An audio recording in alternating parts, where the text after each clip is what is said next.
ಅದ್ಭುತ. ಲೋಹಶಾಸ್ತ್ರ, ನಮ್ಮ ದೇಶದ ಜನ ಎಷ್ಟು ಎತ್ತರಕ್ಕಿದ್ರಂದರೆ ಒಂದು ಕಥೆ ಹೇಳ್ತಾರೆ.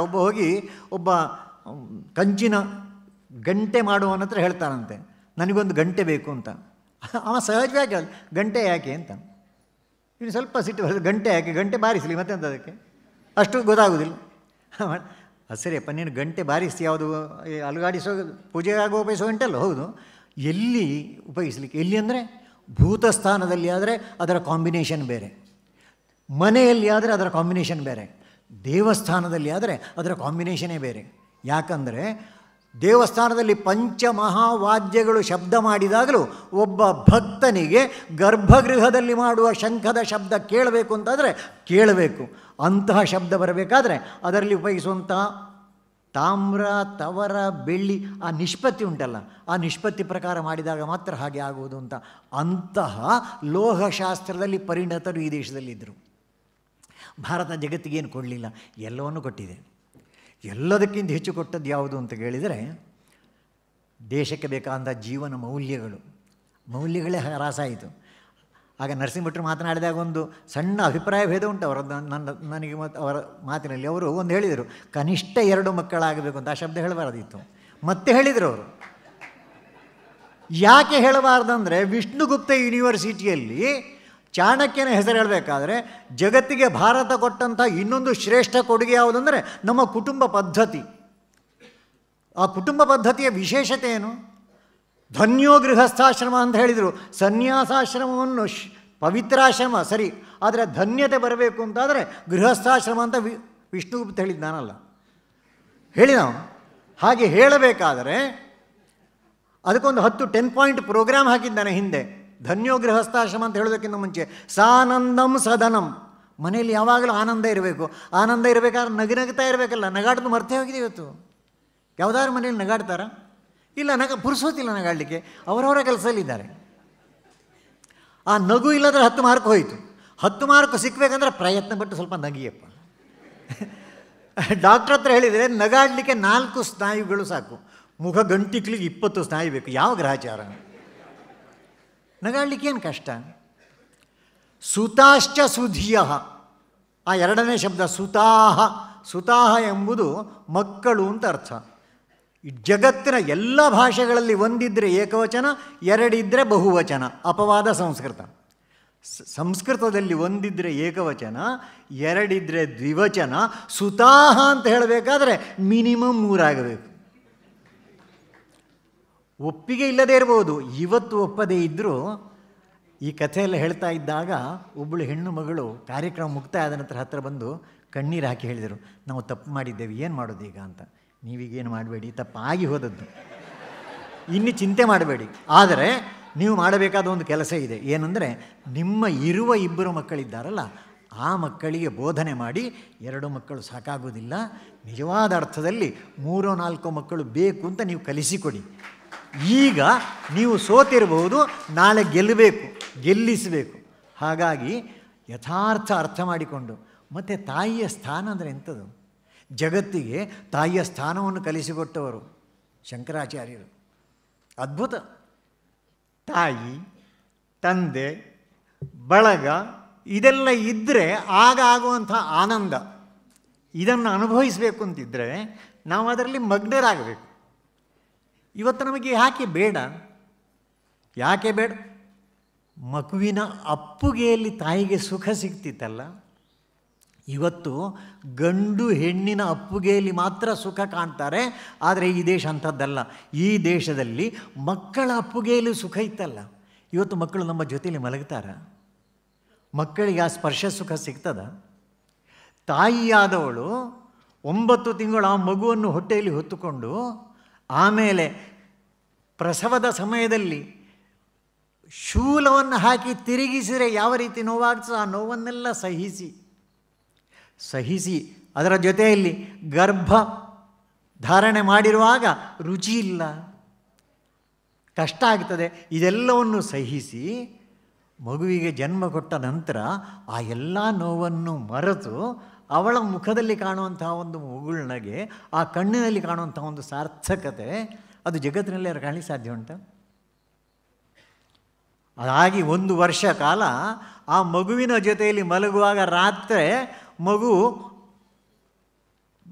ಹಾಕಿದ ಚಾಪೆಯ ಮೇಲೆ ಹಾಕಿದ ಬಟ್ಟೆಯನ್ನೆಲ್ಲ ಒದ್ದೆ ಮಾಡಿರ್ತದೆ.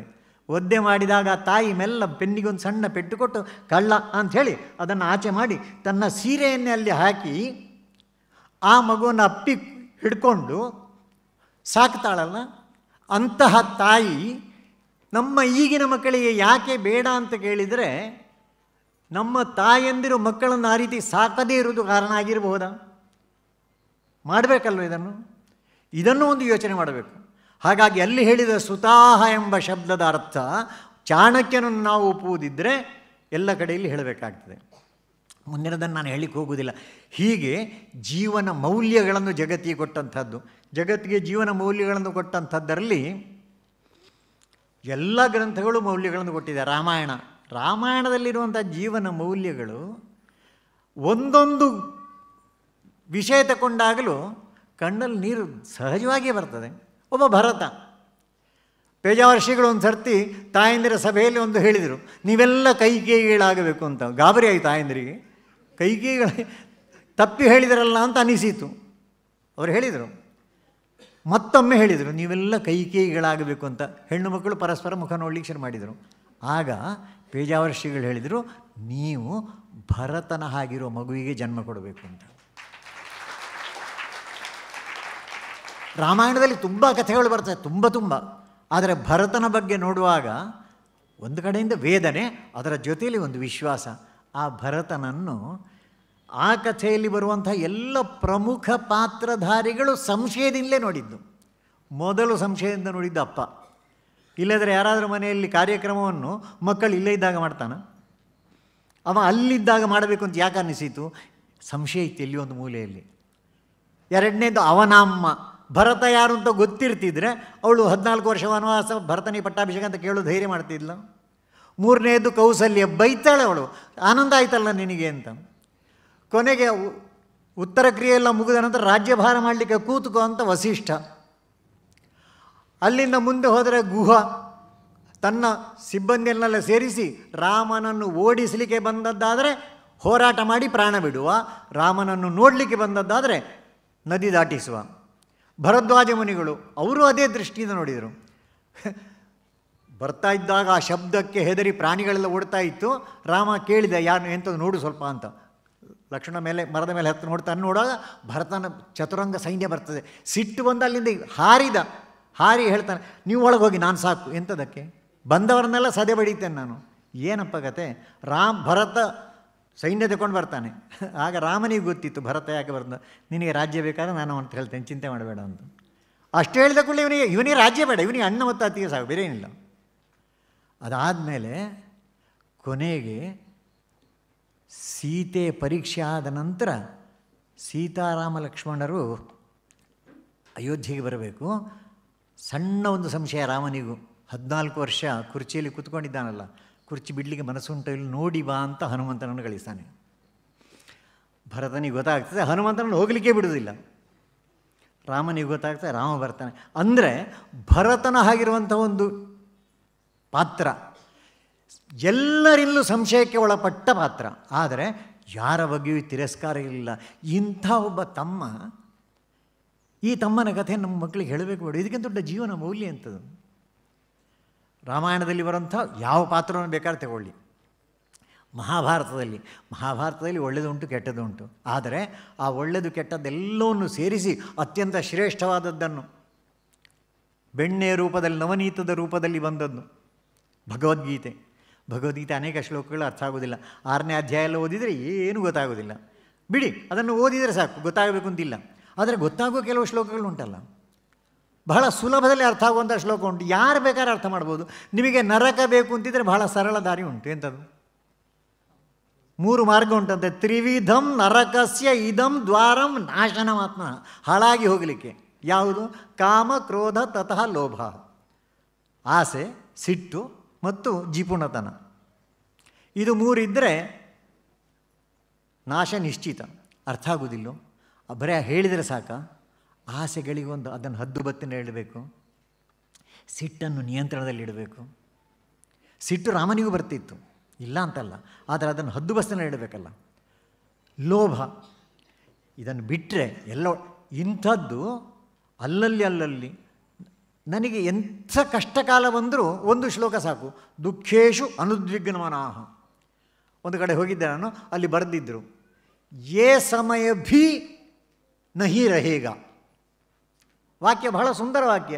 ಈ ಸಮಯವೂ ಹಾಗೆ ಇರುವುದಿಲ್ಲ ಅಂತ. ನಾನು ತುಂಬ ಆನಂದದಿಂದ ಆ ವಾಕ್ಯ ಓದಿದಾಗ ನನಗೆ ಗೊತ್ತಾಗಬೇಕು, ಅಧಿಕ ಪ್ರಸಂಗ ಮಾಡಿ ನಾಳೆ ನಿನ್ನ ಗತಿ ಹಾಳಾಗ್ತದೆ ಅಂತ, ನೆನಪಿರಲಿ ಅಂತ. ಅಕಸ್ಮಾತ್ ಏನೋ ಕಷ್ಟದಲ್ಲಿದ್ದರೆ ಆ ಕಷ್ಟದಲ್ಲಿದ್ದವನಿಗೆ ಅದನ್ನು ನೋಡಿದಾಗ ಈ ಕಷ್ಟವು ನಿಲ್ಲುವುದಲ್ಲ, ಚಿಂತೆ ಮಾಡೋ ಅವಶ್ಯಕತೆ ಇಲ್ಲ ಅಂತ. ದುಃಖೇಶು ಅನುದ್ವಿಗ್ನಮನಃ. ಇಂಥದ್ದು ಮಹಾಭಾರತದಲ್ಲಿ. ಅದಕ್ಕಿಂತ ಹೆಚ್ಚು ಜಗತ್ತಿಗೆ ಭಾರತ ಕೊಟ್ಟದ್ದು ನಮ್ಮ ಕಾಲಗಣನೆ. ಕಾಲಗಣನೆ ನಮ್ಮದು ಇವತ್ತು ದಿನಾಂಕ ಯಾವುದು ಅಂತ ಕೇಳಿದ್ರೆ ಎಲ್ರಿಗೂ ಗೊತ್ತಿರೋದು ಒಂದೇ, 21 ಆಗಸ್ಟ್ 2022. ಮುಂದಿನ ತಿಂಗಳ ಹೆಸರೆಂಥದ್ದು? ಆಗಸ್ಟ್ನ ನಂತರದ್ದು ಸೆಪ್ಟೆಂಬರ್. ಸಪ್ತ ಅಂದರೆ ಎಷ್ಟು? 7. ಸೆಪ್ಟೆಂಬರ್ ಅಂದರೆ ಬರೆಯುವುದು ಎಷ್ಟು? 9. ಅಕ್ಟ ಅಂದರೆ ಏನರ್ಥ? ಅಕ್ಟ 8. ಅಕ್ಟೋಬರ್ 10. ನವ ಅಂದ್ರೇನು? ನವೆಂಬರ್. ದಶ ಡಿಸೆಂಬರ್. ವರ್ಷದಲ್ಲಿ ಎಷ್ಟು ತಿಂಗಳು ಸುಳ್ಳು ಹೇಳ್ತೇವೆ? ನರಕ ಗ್ಯಾರಂಟಿ, ಪ್ರಶ್ನೆ ಇಲ್ಲ. ಆದರೆ ನಮಗೆ ನಮ್ಮ ದೇಶದವರಿಗೆ ಒಂದು ಕಾರಣ ಉಂಟು, ನಾವು ಸುಳ್ಳು ಹೇಳೋದು ನಿಮ್ಮ ಗ್ರಹಚಾರಕ್ಕೋಸ್ಕರ ಅಂತ. ನಾವು ಮಾತಾಡೋದು ನಿಮಗೆ ಅರ್ಥ ಆಗಬೇಕಲ್ಲ, ಅದಕ್ಕೋಸ್ಕರ ನಿಮಗೋಸ್ಕರ ಸುಳ್ಳು ಹೇಳೋದು. ಹಾಗಾಗಿ ನಮ್ಮನ್ನು ಭಗವಂತ ಕ್ಷಮಿಸ್ತಾನೆ, ನಿಮ್ಮನ್ನು ಕ್ಷಮಿಸಲಿಕ್ಕಿಲ್ಲ. ಸರಿ ಮಾಡಬೇಕಲ್ಲ. ಸರಿ ಮಾಡಬೇಕಾದ್ರೆ ಏನಾಗಬೇಕು? ವರ್ಷವನ್ನು ಮಾರ್ಚಿಂದ ಶುರು ಮಾಡಬೇಕು, ಇಲ್ಲದಿದ್ದರೆ ಜುಲೈ ಮತ್ತು ಆಗಸ್ಟನ್ನು ಕೊನೆಗೆ ಹಾಕಬೇಕು. ಕಳ್ಕೊಳ್ಳಿಕ್ಕೆ ಅಂತ ಉಂಟು, ಒಂದು ವರ್ಷ ಮಾಡಿದರೆ ಸಾಕಲ್ಲ. ಸತ್ಯ ಹೇಳಲಿಕ್ಕಾಗೋದಿಲ್ಲ, ಅದನ್ನು ಹೇಳಬೇಕು. ಭಾರತ ಹೇಳಬಲ್ಲುದು ಮತ್ತು ಹೇಳುತ್ತದೆ. ಯಾವಾಗ ಆಗ್ತದೆ ಅಂತ ಗೊತ್ತಿಲ್ಲ, ಅಂತೂ ಆಗುವುದೇ ಅದು. ಸುಳ್ಳು ಹೇಳಬೇಕಂತ ಯಾರು ಹೇಳ್ತಾರಾ? ನಮ್ಮ ದೇಶದಲ್ಲಿ ಸುಳ್ಳು ಹೇಳುವ ಪದ್ಧತಿ ಅಗತ್ಯವೇ ಇರಲಿಲ್ಲ. ಇಲ್ಲಿ ಕಾಲಗಣನೆಗೆ ನಮಗೆ ಆಧಾರ ಯಾರು ಅಂತ ಕೇಳಿದರೆ ಋಗ್ವೇದದಲ್ಲಿ ಒಂದು ಮಂತ್ರ ಬರ್ತದೆ, ಸ್ವಸ್ತಿ ಪಂಥಾಂ ಅನುಚರೇಮ. ಸರಿಯಾದ ದಾರಿಯಲ್ಲಿ ಹೋಗ್ತೇವೆ ನಾವು. ಆ ಸ್ವಸ್ತಿ ಪಂಥಾಂ ಯಾವುದದು? ಯಾರು ನಮಗೆ ಮಾರ್ಗದರ್ಶಕರು ಅಂತ ಕೇಳಿದರೆ ಸೂರ್ಯ ಚಂದ್ರಮಸೌ ಇವ, ಸೂರ್ಯಚಂದ್ರರಂತೆ ಅಂತ. ಇಷ್ಟು ವರ್ಷ ಕಾಲ ಸೂರ್ಯಚಂದ್ರರ ಪರಿಕ್ರಮ ನಡೀತಾ ಉಂಟು. ಒಂದು ದಿವಸವೂ ಸತ್ಯಾಗ್ರಹ ಮಾಡಲಿಲ್ಲ ಅಲ್ಲ. ಬೇಡಪ್ಪ, ಒಂದು ಅರ್ಧ ಗಂಟೆ ರೆಸ್ಟ್ ಇಲ್ಲ. ಅದಕ್ಕೋಸ್ಕರ ಮಾಡಬೇಕಾದ ಕೆಲಸವನ್ನು ಹೇಗೆ ಮಾಡಬೇಕು ಅಂತ ಹೇಳಲಿಕ್ಕೆ ಅವರೇ ನಮಗೆ ಮಾರ್ಗದರ್ಶಕರು. ಹಾಗಾಗಿ ಅವರಿಬ್ಬರನ್ನು ಇಟ್ಟುಕೊಂಡು ನಾವು ಕಾಲಗಣನೆಯನ್ನು ಮಾಡಿದ್ದೇವೆ. ನಮಗೆ ಬರುವುದಿಲ್ಲ, ಆದರೆ ನಮ್ಮ ಮನೆಯಲ್ಲಿ ಕೆಲಸಕ್ಕೆ ಬರುವ ಅವ ಕೇಳ್ತಾನೆ, ಅಮಾವಾಸ್ಯೆ ಯಾವಾಗ ಸ್ವಾಮಿ ಅಂತ, ಸಂಕ್ರಮಣ ಯಾವಾಗ ಅಂತ. ನಮಗೆ ಗೊತ್ತಿರೋದಿಲ್ಲ, ಅವನಿಗೆ ಗೊತ್ತುಂಟು. ನಮಗೆ ಗೊತ್ತಿಲ್ಲ ಯಾಕೆ? ನಾವು ಓದಿದ್ದೇವೆ. ಅವನಿಗೆ ಗೊತ್ತುಂಟು ಯಾಕೆ? ಅವನು ಓದಲಿಲ್ಲ. ಇಷ್ಟೇ ವ್ಯತ್ಯಾಸ. ಓದಿದವರಿಗೆ ಬೇಕಾದ್ದು ಗೊತ್ತಾಗೋದಿಲ್ಲ, ಓದದವರಿಗೆ ಬೇಕಾದ್ದೆಲ್ಲ ಗೊತ್ತಿರ್ತದೆ. ಈ ತಿಂಗಳ ಹೆಸರೆಂಥದ್ದು? ಶ್ರಾವಣ ಮಾಸ ಅಂತ ಹೇಳ್ತೇವೆ ನಾವು. ಶ್ರಾವಣ ಅಂತ ಹೆಸರು ಬರಲಿಕ್ಕೆ ಕಾರಣ ಏನು? ಎಷ್ಟು ವರ್ಷಗಳಿಂದ ಉಂಟಿದು ಶ್ರಾವಣ ಅಂತ ಹೆಸರು ಬರಲಿಕ್ಕೆ? ಆಕಾಶದಲ್ಲಿರುವಂಥ ಕೋಟ್ಯಂತರ ನಕ್ಷತ್ರಗಳ ಪೈಕಿ ನಮ್ಮ ಪೂರ್ವಜರು 27 ನಕ್ಷತ್ರಗಳನ್ನು ಗುರುತಿಸಿದರು. ಆ 27 ನಕ್ಷತ್ರಗಳಲ್ಲಿ ಚಂದ್ರ ಉದಯಿಸುವಾಗ ಇದ್ದ ನಕ್ಷತ್ರ ಯಾವುದು? ಅದನ್ನು ನಿತ್ಯ ನಕ್ಷತ್ರ ಅಂತ ಹೇಳ್ತಾರೆ. ಆ ನಿತ್ಯ ನಕ್ಷತ್ರದ ಜೊತೆಗೆ ಚಂದ್ರ ಚಂದ್ರೋದಯ. ಚಂದ್ರ ಹುಣ್ಣಿಮೆಯ ದಿವಸ ಯಾವ ನಕ್ಷತ್ರದ ಜೊತೆ ಉದಯಿಸ್ತಾನೆ ಅದರ ಆಧಾರದಲ್ಲಿ ತಿಂಗಳನ್ನು ಹೇಳೋದು. ಮೊನ್ನೆ ಹುಣ್ಣಿಮೆ ಕಳೆದಿದೆ ಅಷ್ಟೇ. ಮೊನ್ನೆ ಹುಣ್ಣಿಮೆಯ ದಿವಸ ಚಂದ್ರ ಶ್ರವಣ ನಕ್ಷತ್ರದ ಜೊತೆ ಉದಯಿಸಿದ್ದರಿಂದ ಈ ತಿಂಗಳ ಹೆಸರು ಶ್ರಾವಣ ಅಂತ. ಇನ್ನು ಯಾರು ಬೇಕಾದ್ರೆ ಹೇಳ್ಬೋದು. ಚಂದ್ರ ಹುಣ್ಣಿಮೆಯ ದಿವಸ ಚಿತ್ರ ನಕ್ಷತ್ರದ ಜೊತೆ ಉದಯಿಸಿದರೆ ಆ ತಿಂಗಳ ಹೆಸರೆಂಥದ್ದು? ಚೈತ್ರ. ಅವತ್ತಿನಿಂದ ಇವತ್ತಿನವರೆಗೆ ಹಾಗೆ ಉಂಟು. ಕಾರಣ ಚಂದ್ರ ಮತ್ತು ನಕ್ಷತ್ರಗಳ ಸಂಬಂಧ. ಹಾಗೆಯೇ ಸೂರ್ಯ ಮತ್ತು ನಕ್ಷತ್ರ. ಸೂರ್ಯ ಯಾವ ನಕ್ಷತ್ರದಲ್ಲಿದ್ದಾನೆ? ಚಂದ್ರ ಒಂದು ನಕ್ಷತ್ರದಲ್ಲಿ ಒಂದೇ ದಿವಸ ಇರೋದು, ಕೆಲವೊಮ್ಮೆ ಅದಕ್ಕಿಂತ ಸ್ವಲ್ಪ ಕಡಿಮೆ. ಸೂರ್ಯ 13 ದಿವಸ ಇರ್ತಾನೆ. ಹಾಗಾಗಿ ಅವನಿಗೆ ಮಳೆ ನಕ್ಷತ್ರ ಅಂತ ಹೆಸರು. ಇನ್ನೊಂದು ಹೆಸರು ಉಂಟು, ಮಹಾನಕ್ಷತ್ರ ಅಂತ. ಆತ 13 ದಿವಸ, 12 ದಿವಸ, ಕೆಲವೊಮ್ಮೆ 14 ದಿವಸ ಆ ನಕ್ಷತ್ರದಲ್ಲಿ ಇರ್ತಾನೆ. 2 ನಕ್ಷತ್ರಗಳನ್ನು ಕ್ರಮಿಸುವಾಗ ಒಂದು ತಿಂಗಳಾಗುತ್ತದೆ. ಚಂದ್ರ ಸೂರ್ಯ ಅಶ್ವಿನಿ ನಕ್ಷತ್ರಕ್ಕೆ ಪ್ರವೇಶ ಮಾಡುವ ದಿವಸ ಅದು ಸಂಕ್ರಾಂತಿ. ಅವತ್ತಿನ ನಂತರ ಅಶ್ವಿನಿ ನಕ್ಷತ್ರಕ್ಕೆ ಪ್ರವೇಶ ಮಾಡಿದ ಅಂದರೆ ಮೇಷರಾಶಿ ಆಯಿತು ಅಂತ. ಸೂರ್ಯ ಅಶ್ವಿನಿ ಭರಣಿ ಕೃತ್ತಿಕಾದ ಒಂದು ಪಾದ ಮುಗಿಯುವಲ್ಲಿವರೆಗೆ ಆ ರಾಶಿಯಲ್ಲಿರ್ತಾನೆ. ಅದು ದಾಟಿ ಮುಂದೆ ಹೋಗುವ ದಿವಸವನ್ನು ವೃಷಭ ಸಂಕ್ರಮಣ ಅಂತ ಹೇಳ್ತಾರೆ. ಹಾಗಾಗಿ ವೃಷಭ ಮಾಸ. ಹಾಗೆ ಮಾಡುವಾಗ ಸ್ವಲ್ಪ ಗೊಂದಲ ಆಗ್ತದೆ. ಚಾಂದ್ರಮಾನ ತಿಂಗಳು ಸ್ವಲ್ಪ ಸಣ್ಣದು, ಸೌರಮಾನ ತಿಂಗಳು ಕರೆಕ್ಟ್ ಇರ್ತದೆ. ಅದರ ಪರಿಣಾಮ ಏನಾಗ್ತದೆ ಅಂದರೆ ಒಂದು 2.5-3 ವರ್ಷ ಆಗುವಾಗ ಒಂದು ತಿಂಗಳೇ ಕಾಣೆ ಆಗ್ತದೆ. ನಮ್ಮ ದೇಶದ ಜನರು ಎಷ್ಟು ಬುದ್ಧಿವಂತರಂದರೆ ಆ ಕಾಣೆ ಆಗುವ ತಿಂಗಳನ್ನು ಸರಿಪಡಿಸಲಿಕ್ಕೆ 2.5-3 ವರ್ಷಕ್ಕೊಮ್ಮೆ ಒಂದು ಅಧಿಕ ಮಾಸ ಸೆಟ್ ಆಗಬೇಕು. ಆ ಅಧಿಕ ಮಾಸಕ್ಕೂ ಕಾರಣ ಉಂಟು. ಯಾವ ಚಾಂದ್ರಮಾನ ತಿಂಗಳಿನಲ್ಲಿ ಸಂಕ್ರಮಣ ಬರುವುದಿಲ್ವೋ ಅದು ಅಧಿಕ ಮಾಸ. ಎಷ್ಟು ವೈಜ್ಞಾನಿಕ! ಯಾವ ಚಾಂದ್ರಮಾನ ತಿಂಗಳಿನಲ್ಲಿ ಸಂಕ್ರಮಣ ಬರುವುದಿಲ್ವೋ ಆ ಚಾಂದ್ರಮಾನ ಮಾಸ ಅಧಿಕ ಮಾಸ. 80 ವರ್ಷಕ್ಕೊಮ್ಮೆ ಒಂದೇ ಚಾಂದ್ರಮಾನ ತಿಂಗಳಿನಲ್ಲಿ 2 ಸಂಕ್ರಮಣಗಳು ಬಂದರೆ ಆಗ ಒಂದು ತಿಂಗಳನ್ನು ಬಿಡಬೇಕು, ಅದು ಕ್ಷಯಮಾಸ. ಎಲ್ಲ ಸೆಟ್ರೈಟ್ ಮಾಡಲಿಕ್ಕೆ ಯಾವುದೇ ನಮ್ಮ ಹತ್ರ ಟೆಲಿಸ್ಕೋಪುಗಳಿಲ್ಲ ಇದ್ದಾಗ ದಿವ್ಯ ಚಕ್ಷುವಿನ ಆಧಾರದಲ್ಲಿ ಇದನ್ನೆಲ್ಲ ಮಾಡಿದಂಥ ದೇಶ ಇದು. ಹಾಗಾಗಿ ಇದನ್ನೆಲ್ಲವನ್ನು ಜಗತ್ತಿಗೆ ಕೊಟ್ಟಿದ್ದೇವೆ. ಜಗತ್ತಿಗೆ ಕೊಟ್ಟಂಥ ಕೊನೆಯ ಅಂಶವನ್ನು ಇನ್ನೊಂದು 5 ನಿಮಿಷದಲ್ಲಿ ಹೇಳಿ ಮುಗಿಸ್ತೇನೆ ನಾನು. 5 ನಿಮಿಷ ಸಾಕಾಗಲಿಕ್ಕಿಲ್ಲ. ಆದರೂ ಉದಾಹರಣೆಗೆ ಭಾರತದ ಸ್ಥಾನಮಾನಗಳು ಮೇಲೆ ಹೋಗ್ತಾ ಇದ್ದ ಹಾಗೆ ಇವತ್ತು ಭಾರತ ಜಗತ್ತಿಗೆ ಕೊಡ್ತಾ ಇದೆ ಅಂತ ಜಗತ್ತಿಗೆ ಅನ್ನಿಸುವ ಕಾಲಘಟ್ಟದಲ್ಲಿ ಈ ದೇಶದ ಪ್ರಧಾನಮಂತ್ರಿಗಳು ಅಮೆರಿಕಕ್ಕೆ ಹೋಗಿ ಜಗತ್ತಿಗೆ ಯೋಗ ಬೇಕು ಅಂತ ಹೇಳಿದರು. ಅವರು ಹೇಳಿ ಇಲ್ಲಿ ಬಂದು 2-3 ತಿಂಗಳಾಗಬೇಕಾದ್ರೆ UN ಓದವರು ವಿಶ್ವ ಯೋಗ ದಿನ ಅಂತ ಘೋಷಣೆ ಮಾಡಿದರು. ಆ ವಿಶ್ವ ಯೋಗ ದಿನವನ್ನು ಜಗತ್ತಿನ 190ಕ್ಕಿಂತ ಹೆಚ್ಚು ರಾಷ್ಟ್ರಗಳು ಇವತ್ತು ಆಚರಣೆ ಮಾಡ್ತವೆ. ಆ ಯೋಗದಲ್ಲಿ ನಮ್ಮ ಸ್ಥಿತಿ ಏನಂದರೆ, ನಮಗೆ ಯೋಗ ಅಂದರೆ 2 ಗೊತ್ತು. ಒಂದು ಪ್ರಾಣಾಯಾಮ, ಇನ್ನೊಂದು ಆಸನ. ಅದು 2 ಬಿಟ್ಟರೆ ಬೇರೇನು ಗೊತ್ತಿಲ್ಲ. ಗೊತ್ತಿಲ್ಲ ಅಂದರೆ ಕೊನೆ 4 ಅದು ಅರ್ಥವೂ ಆಗೋದಿಲ್ಲ. ಹಾಗಾಗಿ ಅದನ್ನು ಬಿಡುವುದು ಒಳ್ಳೆಯದು. ಯಾಕಂದ್ರೆ ಹೇಳಿಕೊಡೋರು ಬೇಕಲ್ಲ. ಹೇಳಿಕೊಡೋರಿಗೂ ಗೊತ್ತಿಲ್ಲ. ಓದ್ತೇವೆ ನಾವು, ಓದಿದರೆ ಆಗೋದಿಲ್ಲ. ಪ್ರತ್ಯಾಹಾರ, ಧಾರಣ, ಧ್ಯಾನ, ಸಮಾಧಿ ಅದೆಲ್ಲ ಶಬ್ದಗಳಷ್ಟೇ. ಏನು ಅಂತ ಇದನ್ನು ವಿವರಿಸಲಿಕ್ಕೆ ಆಗೋದಿಲ್ಲ. ಅವ ಅನುಭವಿಸ್ಬೋದು, ಅನುಭೂತಿ. ಆದರೆ ಅದರ ಹಿಂದಿನದ್ದು ಹೇಳಿದರೆ ಅರ್ಥ ಆಗುವಂಥದ್ದು ಪ್ರಾಣಾಯಾಮ ಮತ್ತು ಆಸನ. ಅದು 3-4. ಅದಕ್ಕಿಂತ ಮುಂಚೆ 2 ಶಬ್ದಗಳುಂಟು, ಯಮ ಮತ್ತು ನಿಯಮ. ಯಮ ಎಂಬುದು ಜೀವನ ಮೌಲ್ಯಗಳು, ಸಾರ್ವಜನಿಕ ಜೀವನ ಮೌಲ್ಯಗಳು, ಸೋಷಿಯಲ್ ಮಾರಲ್ ವ್ಯಾಲ್ಯೂಸ್. ಅದು ಯಾವುದು ಅಂತ ಕೇಳಿದರೆ ಬಹಳ ಸುಂದರವಾಗಿ ಪತಂಜಲಿ ವರ್ಣನೆ ಮಾಡಿಬಿಟ್ಟಿದ್ದಾರೆ. ಸತ್ಯ, ಅಹಿಂಸಾ, ಸತ್ಯ, ಅಸ್ತೇಯ, ಬ್ರಹ್ಮಚರ್ಯ, ಅಪರಿಗ್ರಹ, ಯಮಾಹ. ಇದರಲ್ಲಿ ಯಾವುದನ್ನಾದರೂ ನಾನು ಒಪ್ಪದೇ ಇದ್ದರೆ ಸಮಾಜಕ್ಕೆ ತೊಂದರೆ ಉಂಟು. ಅಹಿಂಸಾ ನಮ್ಮದೆಲ್ಲ ನಾವು ತಪ್ಪು ಬೇಕಾದಷ್ಟು ಕಲಿಸಿಕೊಟ್ಟಿದ್ದೇವೆ. ಅಹಿಂಸೆ ಎಂಬ ಶಬ್ದಕ್ಕೆ ಅರ್ಥ ಏನಂತ ಕೇಳಿದ್ದಕ್ಕೆ ಒಬ್ಬರು ಹೇಳಿದರು, ಯಾರಾದರೂ ಒಂದು ಕೆನ್ನೆಗೆ ಒಂದು ಕೊಟ್ಟರೆ ಏನು ಮಾಡಬೇಕು, ಇನ್ನೊಂದು ಅವ ಮತ್ತೆ ಕೊಡ್ತಾನೆ, ಮತ್ತೇನು ಮಾಡಬೇಕು, ಓಡಬೇಕು. ಮೊದಲೇ ಓಡ್ಬೋದಿತ್ತಲ್ಲ. ಈ 2ನೇ ಬಿಟ್ಟು ನಿಲ್ಲಿಗೆ ನಿಲ್ಲುವುದು ಯಾಕೆ? ಕಲಿಸಿಕೊಡುವಾಗಲೂ ತಪ್ಪು ಕಲಿಸಿಕೊಡೋದು. ಕೃಷ್ಣನೇ ಯುದ್ಧ ಬಿಟ್ಟು ಓಡಲಿಲ್ಲ. ಕೃಷ್ಣನಿಗೊಂದು ಒಳ್ಳೆಯ ಹೆಸರು ಉಂಟು, ರಣಛೋಡ್ ದಾಸ್ ಅಂತ. ಯುದ್ಧ ಬಿಟ್ಟು ಓಡಿದವ ಅಂತ. ಯುದ್ಧ ಬಿಟ್ಟು ಓಡಿದ್ದಾನೆ. ಯಾಕೆ ಓಡಿದ್ದು? ಯಾಕಂದರೆ ಜರಾಸಂಧ ಮಾತ್ರ ಸಾಯಬೇಕಾದ್ದು, ಯಾರ್ಯಾರನ್ನು ಕೊಲ್ಲುವುದು ಯಾಕೆ? ಹಾಗೆ ಓಡಿದ. ಜರಾಸಂಧನಿಗೆ ಖುಷಿಯಾಯಿತು, ಸೋತಿದ್ದಾನೆ ಅಂತ. ಆಮೇಲೆ ಯುದ್ಧ ಮಾಡಿ ಭೀಮನಿಂದ ಕೊಲ್ಲಿಸಿದವ ಅಷ್ಟೇ. ಅವನಿಗೆ ಹೆಸರು ರಣಛೋಡ್ ದಾಸ್. ಕೆಲವೊಮ್ಮೆ ನಾವು ಸಹ ನಮ್ಮ ಹತ್ರ ಸಾಮರ್ಥ್ಯ ಇಲ್ಲದ್ರೆ ಬಿಟ್ಟು ಹೋಗಬೇಕು. ಒಂದು ಪೆಟ್ಟು ಕೊಡ್ತಾನೆಂದು ಗೊತ್ತಾದಾಗಲೇ ಓಡುದು ಒಳ್ಳೆಯದು. ಆದರೆ ನನಗೆ ಸಾಮರ್ಥ್ಯ ಇದ್ದರೆ ಅವ ಒಂದು ಪೆಟ್ಟು ನನಗೆ ಗೊತ್ತಾಗದ ಹಾಗೆ ಕೊಟ್ಟರೆ 2ನೇ ಪೆಟ್ಟು ಕೊಡಲಿಕ್ಕೆ ಕೆನ್ನೆ ತೋರಿಸಬೇಕು, ತಾಕತ್ತಿದ್ದರೆ. ಆ ಕೆನ್ನೆ ತೋರಿಸಿದ ನಂತರ ಆ ಕೆನ್ನೆ ತೋರಿಸಿದ ಶೈಲಿಯಲ್ಲಿ ಅವನಿಗೆ ಹೆದರಿಕೆ ಆಗಬೇಕು.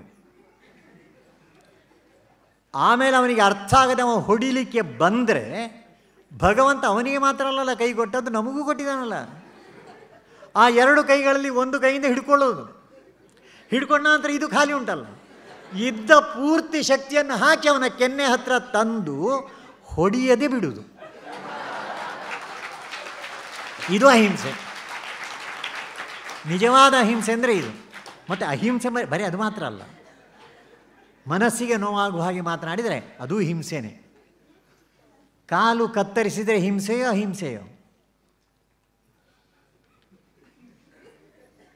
ಕಾಲು ಕತ್ತರಿಸಿದರೆ ಹಿಂಸೆಯೋ ಅಹಿಂಸೆಯೋ? ಆ ಪ್ರಶ್ನೆಗೆ ಆ ಪ್ರಶ್ನೆ ಕೇಳಿದ ಕೂಡಲೇ ವಾಪಸ್ ಕೇಳಬೇಕು, ಯಾರು ಕತ್ತರಿಸಿದ್ದು, ಯಾಕೆ ಕತ್ತರಿಸಿದ್ದು ಅಂತ, ಆಮೇಲೆ ಉತ್ತರ ಹೇಳಬೇಕು. ಒಬ್ಬ ಒಂದು ತುಕ್ಕಿ ಹಿಡಿದ ತಳುವಾರು ಹಿಡ್ಕೊಂಡು ಒಬ್ಬನಿಗೆ ಗಾಯ ಮಾಡಿದ್ದ, ಸಿಕ್ಕಾಕೊಂಡ, ಅವನಿಗೆ 2 ವರ್ಷ ಶಿಕ್ಷೆ ಆಯಿತು. ಅವ ಜೈಲಿಂದ ಬರುವಾಗ ಯಾರಿಗೆ ಹೊಡೆದಿದ್ದಾನೋ ಅವನ ಕಾಲು ಕತ್ತರಿಸಿದೆ. ಯಾಕೆ ಅಂತ ಕೇಳಿದರೆ ಅದರಲ್ಲಿ ಸೆಪ್ಟಿಕ್ ಆಗಿತ್ತು, ಡಾಕ್ಟ್ರ್ ಹೇಳಿದರು ನೀನು ಬದುಕಬೇಕಾದ್ರೆ ಕಾಲು ತುಂಡು ಮಾಡಬೇಕು ಅಂತ. ಆಗ ಆ ಕಳ್ಳ ಹೇಳ್ತಾನಂತೆ ಅವನಿಗೆ ಎಷ್ಟು ವರ್ಷ ಶಿಕ್ಷೆ ಅಂತ, ಅವನಿಗೆ 20,000 ಫೀಸು ಅಂತ. ಅಯ್ಯೋ, ಹೊಡೆದೋದಕ್ಕೆ ನನಗೆ 2 ವರ್ಷ ಜೈಲು, ಅವನಿಗೆ ಕಾಲು ಕತ್ತರಿಸಿದ್ದಕ್ಕೆ 20,000 ಯಾವ ನ್ಯಾಯ? ಅದೇ. ಹಾಗಾಗಿ ಹಿಂಸೆ ಎಂಬ ಶಬ್ದದ ಹಿಂದೆ ವಾತಾವರಣವೂ ಉಂಟು. ಎರಡನೇದು ಸತ್ಯ. ಇವತ್ತು ಸತ್ಯ ಸತ್ತು ಹೋಗ್ತಾ ಇದೆ, ದುಃಖ ಆಗ್ತದೆ. ಈ ಮೊಬೈಲ್ ಬರೋದಕ್ಕಿಂತ ಮುಂಚೆ ನಮ್ಮ ಮನೆಯಲ್ಲೆಲ್ಲ ಲ್ಯಾಂಡ್ಲೈನ್ ಇತ್ತು. ಆ ಲ್ಯಾಂಡ್ಲೈನಲ್ಲಿ ಫೋನ್ ಮಾಡುವಾಗ ಯಾರಾದರೂ ಎಲ್ಲಿದ್ದೀರಿ ಅಂತ ಕೇಳ್ತಿದ್ರ? ಕೇಳಿದರೆ ಅವನ ಬಗ್ಗೆ ಸಂಶಯ ಶುರು ಆಗ್ತದೆ. ಆದರೆ ಈ ಮೊಬೈಲ್ ಕೈಗೆ ಬಂದ ನಂತರ ಎಲ್ಲಿದ್ದೀರಿ ಅಂತ ಕೇಳ್ತಾರಲ್ಲೋ? ನನ್ನದೊಂದು ಸಣ್ಣ ಪ್ರಶ್ನೆ, ಈ ಎಲ್ಲಿದ್ದೀರಿ ಅಂತ ಕೇಳಿದ ಪ್ರಶ್ನೆಗೆ ಒಂದು ಸರ್ತಿಯೂ ಸುಳ್ಳು ಹೇಳಲಿಲ್ಲ ಅಂತ ಹೇಳೋರು ಎಷ್ಟು ಜನ ಇದ್ದಾರೆ? ಉತ್ತರ ಏನು ಬೇಕು ಅಂತಿಲ್ಲ, ನೀವು ನಗಾಡಿದ್ದೀರ, ಹೇಳ್ತಾ ಇದ್ದೇವೆ ಅಂತ ಅರ್ಥ. ಸತ್ಯ ಅಂದರೆ ಅದಲ್ಲ. ಯದ್ಭೂತ ಹಿತಮತ್ಯಂತಂ ತತ್ಸತ್ಯಂ. ಹಾಗಾಗಿ ಸುಳ್ಳು ಹೇಳಿದರೆ ಸಮಾಜಕ್ಕೆ ಹಾನಿ ಆಗ್ತದೆ, ಸುಳ್ಳು ಹೇಳಬಾರ್ದು. ಅಸ್ತೇಯ, ಕದಿಯದೇ ಇರೋದು. ಒಬ್ಬರು ಮೇಷ್ಟ್ರು ಒಬ್ಬ ಹುಡುಗನ ಹತ್ರ ಒಂದು ಕವರ್ನಲ್ಲಿ ಕಾಗದ ಹಾಕಿ ಅಪ್ಪನಿಗೆ ಓಡಿಸಿದರು. ಅಪ್ಪ ನೋಡಿದ ಒಳ್ಳೆಯದೇ ಬರೆದಿತ್ತು. ಏನು ಬರೆದಿತ್ತು? ನಿಮ್ಮ ಹುಡುಗ ಪಕ್ಕದವನ ಚೀಲದಿಂದ ಒಂದು ಪೆನ್ನು ಕದ್ದಿದ್ದಾನೆ ಅಂತ. ನೋಡಿದ ಕೂಡಲೇ ಅಪ್ಪನಿಗೆ ಸಿಟ್ಟು ಬಂತು. ಹೌದೇ, ನಾನು ಕದ್ದದ್ದು? ಹೌದು. ಎಂಥ ದಡ್ಡ ನೀನು, ಬೇಕಾದ್ರೆ ನಾನು ಆಫೀಸಿಂದ ತರ್ತಿರ್ಲಿಲ್ಲ, ಯಾಕೆ? ಈ ರೀತಿ ಮಾತನಾಡಿದರೆ ಏನು ಹೇಳಲಿ ನಾನು? ಅಸ್ತೇಯ. ಬ್ರಹ್ಮಚರ್ಯ ಅಂದರೆ ಕೇವಲ ಗಂಡು ಹೆಣ್ಣಿನ ಸಂಬಂಧದ ಬಗ್ಗೆ ಮಾತ್ರ ಹೇಳೋದಲ್ಲ. ಅವನ ದಿನಚರಿ, ಬ್ರಹ್ಮ ಎಂಬ ಶಬ್ದದ ಅರ್ಥ ಎಲ್ಲರಿಗೂ ಹಿತಕರವಾಗುವಂಥದ್ದು. ನನ್ನ ಜೀವನ ಶೈಲಿ ಸಮಾಜಕ್ಕೆ ಹಿತ ಆಗಬೇಕು. ಕೊನೆಯದ್ದು ಅಪರಿಗ್ರಹ ಅಂದರೆ ನನಗೆ ಬೇಕಾದದ್ದಕ್ಕಿಂತ ಹೆಚ್ಚು ವಸ್ತು ನನ್ನ ಮನೆಯಲ್ಲಿದ್ದರೆ ಅದನ್ನು ಯಾರಿಗೆ ಬೇಕೋ ಅವರಿಗೆ ಕೊಡಬೇಕು. DVG ಅವರದ್ದೊಂದು ಒಳ್ಳೆಯ ಉದಾಹರಣೆ ಉಂಟು. ಅವರನ್ನು ಕರೀತಿದ್ರು ಭಾಷಣಕ್ಕೆಲ್ಲ, ಹೋಗ್ತಿದ್ರು. ಹೋದಾಗ ಅವರು ಚೆಕ್ ಕೊಟ್ಟರೆ ಬೇಡ ಅಂತ ಹೇಳ್ತಿದ್ರು. ಕೊನೆಗೆ ವಿಶ್ವೇಶ್ವರಯ್ಯನವರು ಜೋರು ಮಾಡಿದರಂತೆ, ನೀನು ಹಾಗೆಲ್ಲ ಹೇಳಬಾರ್ದು, ಅದು ಪದ್ಧತಿ, ನೀನು ತೆಕ್ಕೋ ಅಂತ. ವಿಶ್ವೇಶ್ವರಯ್ಯ ಹೇಳಿದ ನಂತರ ಇನ್ನೇನು ಮಾಡೋದು, ತಗೊಂಡ್ರು. ಆಮೇಲೆ ಗೊತ್ತಾಯಿತು ಆ ಚೆಕ್ಗಳೆಲ್ಲ ಅವರ ಡ್ರೈವರ್ನಲ್ಲಿ ಹಾಗೆ ಇತ್ತು, ಒಂದನ್ನು ಎನ್ಕ್ಯಾಶ್ ಮಾಡಲಿಲ್ಲ. ಇಂಥವ್ರು ಇದ್ದಾರೆ ನಮ್ಮ ದೇಶದಲ್ಲಿ. ಅಪರಿಗ್ರಹ ಅಂದರೆ ಜೀವನ ಮೌಲ್ಯಗಳು. ಹಾಗೆಯೇ ವ್ಯಕ್ತಿಗತ ಮೌಲ್ಯಗಳು, ಅದು 5 ಇದೆ. ಶೌಚ, ಸಂತೋಷ, ತಪ, ಸ್ವಾಧ್ಯಾಯ, ಈಶ್ವರ ಪ್ರಣಿಧಾನಾನಿ ನಿಯಮಾಹ ಅಂತ. ಇದನ್ನು ಪಾಲನೆ ಮಾಡಿದರೆ ಮೊದಲನ ನಷ್ಟ ನನಗೆ, ಸಮಾಜಕ್ಕೂ ಸ್ವಲ್ಪ ನಷ್ಟ ಆಗ್ತದೆ, ಆದರೆ ದೊಡ್ಡ ನಷ್ಟ ನನಗೆ. ಅದು ಇಂಡಿವಿಜುವಲ್ ವ್ಯಾಲ್ಯೂಸ್. ಮೊದಲನೇದು ಕ್ಲೆನ್ಲಿನೆಸ್ನಲ್ಲಿಯೂ 2, ಒಂದು ಹೊರಗಿನದ್ದು, ಒಂದು ಆಂತರಿಕ. ಹೊರಗಿನದ್ದನ್ನು ಸ್ನಾನಾದಿಗಳಿಂದ, ಒಳಗಿನದ್ದನ್ನು ಜಪತಪಾದಿಗಳಿಂದ ಮಾಡಬೇಕಾದ್ದು. ಹಾಗೆ ಮಾಡಿದರೆ ನನಗೂ ಒಳ್ಳೆಯದಾಗ್ತದೆ, ನಾನಿದ್ದಲ್ಲಿ ಒಳ್ಳೆಯದಾಗ್ತದೆ. ಸಂತೋಷ, ನಗಾಡಬೇಕು, ಮುಗುಳ್ನಗೆ, ಏನೂ ಕಷ್ಟ ಇಲ್ಲ. ನಗುವು ಸಹಜದ ಧರ್ಮ, ನಗಿಸುವುದು ಪರಧರ್ಮ. ಹಾಗಾಗಿ ನಗಲಿಕ್ಕೆ ಬರಬೇಕು ನಮಗೆ. ಸಂತೋಷ. 3ನೇದು ತಪ ಅಂದರೆ ಕಾಡಿನಲ್ಲಿ ಹೋಗಿ ಮೂಗಿನ ಮೇಲೆ ಬೆರಳಿಟ್ಟು ಅದೇ ತಪಸ್ಸಲ್ಲ, ಅದೂ ತಪಸ್ಸೆ, ಅಷ್ಟೇ ತಪಸ್ಸಲ್ಲ. ತಪಸ್ಸಂದರೆ ನಾನು ಮಾಡಬೇಕಾದ ಕೆಲಸವನ್ನು ಶ್ರದ್ಧಾಭಕ್ತಿಯಿಂದ ಮಾಡಿದರೆ ಅದು ತಪಸ್ಸು. ಒಂದು 2 ವರ್ಷ ಹಿಂದೆ ನನಗೊಬ್ಬ ವಿದ್ಯಾರ್ಥಿ ಸಿಕ್ಕಿದ. ಅವನ ಅಧ್ಯಾಪಕರ ಬಗ್ಗೆ ಹೇಳುವಾಗ ಅವನಿಗೆ ಕಣ್ಣಲ್ಲಿ ಆನಂದ ಬಾಷ್ಪ ಬರ್ತಾಯಿತ್ತು. ಅವನು ಹೇಳಿದ, 50 ವರ್ಷದ ಹಿಂದಿನ ಕಥೆ ಅವ ಹೇಳಿದ್ದು, ಹೀಗಿನದ್ದಲ್ಲ. ನಮಗವರು ಮೇಷ್ಟ್ರಿದ್ದರು ಗಣಿತ ಇಂಗ್ಲೀಷ್ ಪಾಠಕ್ಕೆ. ಅವರು ಬರುವಾಗಲೇ ನಮಗೆ ಸ್ವಲ್ಪ ಹೆದರಿಕೆ ಆಗ್ತಿತ್ತು. ಅವರು ಟೆಕ್ಸ್ಟ್ ಪುಸ್ತಕ ತರಲಿಲ್ಲ ಅಂದರೆ ಆಪತ್ತು ಬಂತು ಅಂತ ಅರ್ಥ. ಏನು? ಆ ದಿವಸ ಪೊಯೆಟ್ರಿ ಪಾಠ ಅಂತ ಅರ್ಥ. ಪೊಯೆಟ್ರಿ ಪಾಠ ಅಂತ ಆದರೆ ಅವರು ಟೆಕ್ಸ್ಟ್ ಪುಸ್ತಕ ತರ ಇದ್ದರೆ ಮರುದಿವಸ ಮಕ್ಕಳೇನು ಮಾಡಬೇಕು? ಏನು ಮಾಡಬೇಕು? ಬಾಯ್ಪಾಠ ಹೇಳಲೇಬೇಕು. ಅದಕ್ಕೋಸ್ಕರ ಟೆಕ್ಸ್ಟ್ ಪುಸ್ತಕ ಇಲ್ಲ ಅಂದರೆ ಮುಗೀತು. ಅವರು ಬಂದು ಅವ ಹೇಳ್ತಾನೆ, ಒಂದು ವಾಕ್ಯ ಬರೀತಿದ್ದರಂತೆ, ಯಾವುದೋ ಒಂದು ವಾಕ್ಯ, ಆ ವಾಕ್ಯವನ್ನು ಬರೆಸಿ ಓದು ಅಂತ ಓದ್ತಿದ್ರು. ಆಮೇಲೆ ಆ ಮಕ್ಕಳ ಪೈಕಿ ಬುದ್ಧಿವಂತನನ್ನು ಎಬ್ಬಿಸಿ ಓದು ಅಂತ ಹೇಳ್ತಿದ್ರು. ಅವ ಓದಲಿಕ್ಕೆ ಹೊರಟಾಗ ಕಣ್ಣು ಮುಚ್ಚಿ ಓದು ಅಂತ ಹೇಳ್ತಿದ್ರು. 3-4 ಜನ ಓದಿದ ನಂತರ ಅವನಿಗೆ ಕಣ್ಣು ಮುಚ್ಚಿ ಓದಲಿಕ್ಕೆ ಬರ್ತಿತ್ತು. ಅಂಥವನ ಹತ್ರ ಹೇಳ್ತಿದ್ರು, ಯಾರ್ಯಾರ ಹತ್ರ ಹೇಳ್ತಿರಲಿಲ್ಲ ಅವರು. ಅದಾದಮೇಲೆ ಆ ವಾಕ್ಯಕ್ಕೆ ಸಂಬಂಧಪಟ್ಟಂತೆ 4-6 ಪ್ರಶ್ನೆಗಳನ್ನು ಕೇಳಿ ಮೇಲೆ ಕೆಳಗೆ ಎಲ್ಲ ವಾಕ್ಯಗಳನ್ನು ಬರೆದು ಇಡೀ ಸುಂದರವಾದಂಥ ಒಂದು ಪದ್ಯ ಅಲ್ಲಿ ಕಾಣ್ತಾ ಇತ್ತು. 40 ನಿಮಿಷದಲ್ಲಿ ಆ ಪದ್ಯ ಮುಗಿದ ನಂತರ ನಗನಗ್ತಾ ಮಹೇಶ್ ಹೇಳ್ತಾ ಇದ್ದರಂತೆ ಮುಂದೇನು ಅಂತ. ಆಗ ಒಬ್ಬ ಹುಡುಗ ಹೇಳಿದ, ಮುಂದೇನಿಲ್ಲ ಸರ್, ನಾವು ಕಂಠಪಾಠ ಕಲಿಬೇಕಷ್ಟೇ, ಮತ್ತೆಂಥದ್ದು. ಇಂತಹ ಈ ರೀತಿಯ ಅಧ್ಯಾಪನ ಯಾರು ಮಾಡ್ತಾನೆ ಅದು ತಪಸ್ಸು. ನನಗೂ ಒಳ್ಳೆಯದು, ಸಮಾಜಕ್ಕೂ ಒಳ್ಳೆಯದು. ಸ್ವಾಧ್ಯಾಯದಲ್ಲಿಯೂ ಉಪನಿಷತ್ತಿನಲ್ಲಿ ಒಂದು ಉಂಟಲ್ಲ ವಾಕ್ಯ, ಸ್ವಾಧ್ಯಾಯ ಪ್ರವಚನಾಭ್ಯಾಂ ನ ಪ್ರಮದಿತವ್ಯಂ. ಎಲ್ಲಿಯೂ ಪ್ರಮಾದ ಎಸಗಬಾರದು, ಕಲಿಬೇಕು, ಕಲಿಸಬೇಕು. ಹಾಗಾಗಿ ಮೊದಲನೆಯದು ಸ್ವಂತ ಅಧ್ಯಯನ, ಎರಡನೆಯದು ಶಾಸ್ತ್ರಾಧ್ಯಯನ, ಎರಡೂ ಆಗಬೇಕು. ಸ್ವಂತ ಅಧ್ಯಯನ ಅಂದ್ರೇನು? ಬೆಳಗ್ಗಿಂದ ಸಂಜೆಯವರೆಗೆ ನಾನು ಏನೇನು ತಪ್ಪು ಮಾಡಿದ್ದೇನೆ ಅದನ್ನು ಬರೆದಿಟ್ಟು ಮರುದಿವಸ ಆ ತಪ್ಪು ಮಾಡಬಾರ್ದು. ನಮ್ಮ ಸಂಘದೊಬ್ಬರು ಹಿರಿಯ ಪ್ರಚಾರಕರಿದ್ದರು, ಅವರು ವಿನೋದಕ್ಕೊಂದು ಮಾತು ಹೇಳ್ತಾಯಿದ್ರು, ಎಷ್ಟು ಬೇಕಾದ್ರೆ ತಪ್ಪು ಮಾಡಿಪ್ಪ, ಪರ್ಮಿಷನ್ ಉಂಟು ನಿಮಗೆ ಅಂತ. ಪ್ರಚಾರಕರು ಹಾಗೆ ಹೇಳಿಬಿಟ್ರೆ. ಆದರೆ ಎರಡನೇ ವಾಕ್ಯ ಹೇಳ್ತಿದ್ರು, ಒಮ್ಮೆ ಮಾಡಿದ ತಪ್ಪನ್ನು ಇನ್ನೊಮ್ಮೆ ಮಾಡಲಿಕ್ಕಿಲ್ಲ, ಅಷ್ಟೇ. ತಪ್ಪುಗಳು ಕಡಿಮೆ ಆಗ್ತದೆ. ಅದಕ್ಕೋಸ್ಕರ ಸ್ವಾಧ್ಯಾಯ ಒಂದದು, ಎರಡನೇದು ಶಾಸ್ತ್ರಾಧ್ಯಯನ, ಕೊನೆಯದು ಈಶ್ವರ ಪ್ರಣಿಧಾನ. ಎಲ್ಲವನ್ನು ಭಗವಂತನಿಗೆ ಅರ್ಪಣೆ ಮಾಡೋದು. ನಾನು ಗಣಿತ ಪಾಠ ಮಾಡ್ತಾ ಇದ್ದದ್ದರಿಂದ ಯಾವುದು ನಮ್ಮ ಫ್ರ್ಯಾಕ್ಷನ್ಸ್ ಪಾಠ ಮಾಡುವಾಗ ಒಂದು ಸರ್ತಿ ಒಂದು ಕಥೆ ಹೇಳಿದ ನೆನಪಾಗ್ತದೆ. ರಾಮಕೃಷ್ಣ ಪರಮಹಂಸನ ಬಗ್ಗೆ ಸೇರಿಸಿ ಕಥೆ ಹೇಳ್ತಾರೆ, ಆ ಕಥೆ ಹೇಳಿ ಮುಗಿಸ್ತೇನೆ ನಾನು. ತೆನ್ನಾಲ್ ರಾಮ, ರಾಮಕೃಷ್ಣ ಪರಮಹಂಸ, ತೆನ್ನಾಲ್ ರಾಮ ಒಂದು ದಿವಸ ಕುದುರೆ ಮೇಲೆ ಬರ್ತಾ ಇದ್ದಂತೆ. ಯಾಕೆ ಬಂದ ಗೊತ್ತಿಲ್ಲ ಅಂತ. ಆ ದಿವಸ ಬಂದ.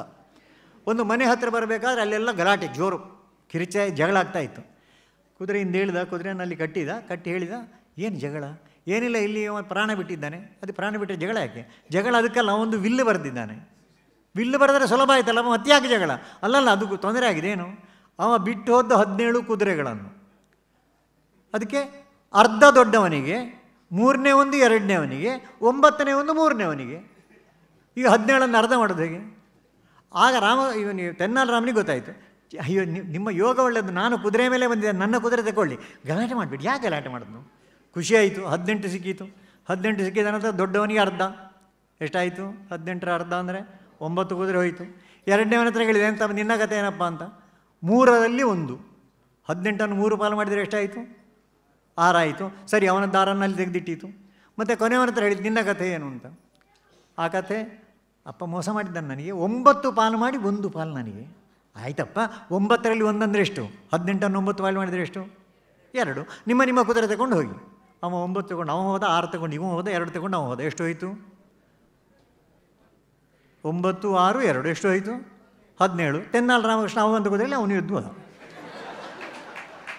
ಈಶ್ವರ ಪ್ರಣಿಧಾನ ಅಂದರೆ ಇಷ್ಟೇ. ನಾವು ಮಾಡಬೇಕಾದ ಎಲ್ಲ ಕೆಲಸವನ್ನು ಭಗವಂತನ ಚರಣಗಳಿಗೆ ಅರ್ಪಣೆ ಮಾಡಬೇಕು. ಭಗವಂತ ಏನೂ ಮಾಡುವುದಿಲ್ಲ, ಆದರೆ ಭಗವಂತ ಇಲ್ಲದ್ರೆ ಏನೂ ಆಗುವುದಿಲ್ಲ. ಇದಿಷ್ಟನ್ನು ಪತಂಜಲಿಗಳು ಯಮ ನಿಯಮಗಳ ರೂಪದಲ್ಲಿ ಪ್ರಾಚೀನ ಜೀವನ ಮೌಲ್ಯಗಳನ್ನು ಬೇರೆ ಬೇರೆ ಜನರು ಬೇರೆ ಬೇರೆ ರೀತಿಯಲ್ಲಿ 10 ರೀತಿಯಲ್ಲಿ ಹೇಳಿದ್ದಾರೆ. ಒಬ್ಬೊಬ್ಬರದ್ದು ಒಂದೊಂದು ಶೈಲಿ. ನಮಗೆ ಯಾವ ಶೈಲಿಯ ಹಿತ ಆಗ್ತದೋ ಅದನ್ನು ಮಾಡುವ. ನನ್ನನ್ನು ಇಷ್ಟು ಹೊತ್ತು ಸಹಿಸಿದ್ದಕ್ಕೆ ನಮಸ್ಕಾರ.